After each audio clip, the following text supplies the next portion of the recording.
Hello, one and all. Welcome to another episode of MMA Vision Analysis. This one, I'm here to talk about Jorge Gamebred Masvidal once again. And one of those matchups that were talked about when his return was the subject of conversation. But before getting started, make sure to like, comment, subscribe, and click that notification to get all of this that is new from this channel, your channel, the one and only MMA Vision Analysis. The video that I made right before this video, I spoke about Gamebred Masvidal and what this guy actually means to the sport of MMA, specifically the UFC. A veteran of the game, obviously, hasn't fought in a couple years. Last fight was a boxing match against a Nate Diaz that did not go so well for him. His last four appearances in the octagon did not go well for him as well. And the 39-year-old is in talks of returning to the octagon after a couple years worth of absence. I spoke about the star power that is Jorge Masvidal. I believe that Jorge Masvidal will always have his fans. In all honesty, 39 years old is not too old. I mean, after all, we have Mike Tyson getting ready to face Jake Paul. Mike Tyson's close to 60, right? Mid-50s, late 60s. So 39 years old, if that's the measure, then that's, it's not really old, especially taking into consideration that the guy was active somewhat. I mean, he was just recently in a boxing ring against a Nate Diaz, in which he lost, obviously, that night. And I spoke about the significance of Jorge Masvidal, what this guy actually means to the UFC and MMA in general.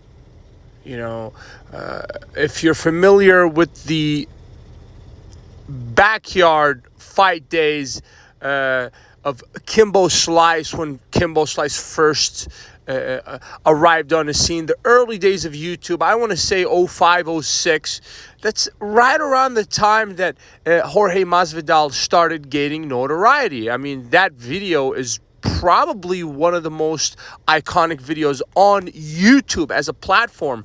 It's a video that's been on, well, I'm not sure. I'm sure the video's surfacing around. I'm not sure if it's the same source, the original uploader, but I'm pretty certain that you can still find that video back when early days of YouTube. You see Jorge Masvidal fighting a guy that seems like he's a couple of weight classes above him, and that's exactly why we love Gamebred. Obviously, aside from being BMF champion, there's nothing that Jorge Masvidal done in the game to where we can say that this guy can be mentioned in the same category as Usman or Leon Edwards or even current champion Bilal Muhammad, because all of those guys have actually touched gold. Unfortunately for Jorge, that was never the case, but I believe that does not stop Jorge from having a strong fan base, loyal fan base. And what I'm trying to say here is that putting Jorge Masvidal on a card, especially if it's a Southern America card, specifically a Florida card, you're promised to get that much more momentum because of the name, Jorge Masvidal. Obviously, always will have his fans, whether it's a good idea for him to step a foot in the octagon. That's not what I'm talking about. I'm talking about the star power that's Jorge Masvidal. 39 years old, not too old. Would I like to see him back in that octagon? In all honesty, no. But if the guy wants to do it, who am I to stop him, right? So that being said, it's very possible for him to come back. But there aren't any easy fights. Some of the fights that were talked about are, in all honesty, none of them are easy fights. Like, for instance, the one I'm talking about here is the Chandler proposition. First of all, I'm not sure what weight class this would go down. I'm pretty sure 170, I want to say. 170. One other thing, this would be a very bad fight for a Jorge Masvidal. Chandler, being the dynamic, explosive in fighting terms, athletic fighter that he is a very, very bad matchup for Jorge Masvidal. I don't know what makes Jorge say, Chandler out of all people. Is it because the guy's been waiting for a couple years? Is it respect for Chandler? why Chandler? I don't get it. I mean, we all know that Chandler's waiting for Conor to come back, and that's something that's totally up to Conor, really, and the brand that is McGregor, whether he comes back to the octagon or not. Because you guys have to understand that Conor losing again it wouldn't tarnish the legacy, but it would definitely hurt the legacy. The more losses he takes, the more that tarnishes the legacy. Right now, everything is good. The guy does not have to step foot back in the octagon. His life is okay. Realistically speaking, there's nothing to chase. There's nothing to gain from a Chandler fight either, if you think about it hard enough. I can see if he was given a direct championship opportunity, then I know for fighters and hardcore MMA fans that would not make sense, but I believe that's the only way to make Conor come back, which means it would not be Chandler. It would either be Makhachev or even Bilal. I mean, that's probably the only way to lure Conor in. It would be easy fight for Bilal. And I think that's a risk that Conor's willing to take. If he was to take a loss, at least losing a championship fight. But is that possible? Nothing's impossible, but for Chandler, I just don't think that Conor is just, we've talked about this so much, is interested in fighting Chandler. Conor's not interested in fighting Chandler. So leaves Chandler without an opponent for now. They're not going to give him a title shot, obviously. The lightweight division is a complicated one as of now. All the big guys, or the top guys in that division, have fallen short in the previous bouts. The likes of the latest being Matthews, Gamrot. Then we have the Charles Oliveira to Tserukian. Also, we have Poirier, obviously, to the current champion, Islam Makhachev. And Justin Gaethje to Max Holloway. Unfortunately for Gaethje, I thought that was the number one guy to give Islam Makhachev trouble. Unfortunately for Gaethje, it's not going to be the case. Well, at least for now, Gaethje's out of the equation. Suffered a terrible knockout loss against Max Holloway. Maybe they'll run that back. Who knows? But Gaethje's probably 2 fights away from a championship fight in that lightweight division. And what I'm trying to say here is that it truly leaves Conor without an opponent. I mean, who can you, he's also fought all the big guys. He's fought Poirier. He's fought Gaethje. He's fought Dan Hooker. I mean, Chandler versus Matthews Gamrot, Chandler versus Benoit Saint-Denis, who has a fight coming up against Maikano, Renato, I want to say Maikano, if I'm not mistaken.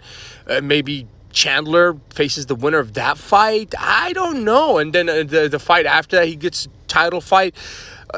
Realistically, Chandler waited for Conor for so long. Conor does not look like he's interested in fighting, let's say, Chandler, or he's not an active fighter. He's not even licensed, if I'm not mistaken. So who does Chandler face? Is that why Jorge picking him? Maybe, but I think it's a very bad matchup for Jorge. In all honesty, Chandler is a very bad matchup, and for what reason? Why do we want to see Jorge versus Michael Chandler? There's no BMF title on the line. This doesn't hurt or benefit any weight class in particular. I don't know why this would make sense. Out of sheer, just for being a sheer spectacle, maybe. Would it be a good fight? Maybe this would be a very one-sided fight, I would imagine, just favoring the more active, dynamic fighter, which is Chandler. Chandler is a very tough matchup for anybody. I do understand that he suffered losses in the UFC. But if you go back and watch all of Chandler's fights inside of that octagon, every single fight was not only a close fight, but it was a fight that he could have finished early rounds. All of the fights, whether we're talking about Poirier, whether we're talking about Gaethje, whether, list goes on. Chandler is an absolute nightmare for anybody to face in that lightweight division, and that would include some of the fighters in the welterweight division. I would assume that we can consider Jorge a fighter that belongs to the welterweight division. He belongs to no division as of now. Last we heard, Jorge was retired, but from the UFC specifically, but apparently not. He's interested in fighting Chandler. I would imagine that this would happen at 170. Very bad matchup for Jorge. I don't know how much Chandler's interested in this fight. Chandler might say, hey, what the heck? Let's just go ahead and do this. I've been inactive for so long waiting on this guy. It's an easy fight. I'm going to finish this guy, get the win, get a payday, and hopefully wait for Conor to come back sometime 2025 to get my big payday. So Chandler, I really feel for Chandler, and Jorge, I don't know how to feel about this, talks of him coming back. It's getting all the hype. Hey, everybody's talking about it in the MMA world, so it's definitely getting the hype. Will it live up to the hype come the fight, night of the fight? If Jorge picks an opponent, agrees, the UFC puts it together for whatever card, probably 2025. Will it live up to expectations? I don't know. I really don't know. I don't know how I feel about a 39-year-old Jorge Masvidal who's lost his last 5 fights, returning to an octagon to face a Michael Chandler. I don't know how to feel about that. If you made it this far, appreciate you for sticking around. Please let me know what you think in the comments and subscribe for more.